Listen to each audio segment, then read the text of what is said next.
Welcome to Kenton's videos. Enjoy the video. You start by forcing the phone into performance.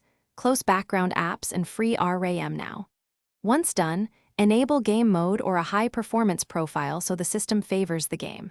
Next, change in-game graphics to medium or low to reduce GPU load and make sure your connection is stable, ideally 5 GHz Wi-Fi. Restart the device after these changes so settings take effect. These steps reduce stutters immediately and give you a clean baseline to improve from. You now tune the core performance knobs. Set the game FPS to 30 or try adaptive 4060 if your device stays cool.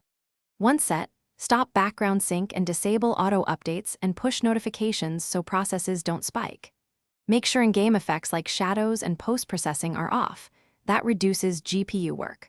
Also use a lightweight launcher, turn off system animations, and lower screen resolution if your device supports it. These changes cut CPU/GPU spikes and stabilize frame delivery for smoother matches. You finish by checking thermals and persistence.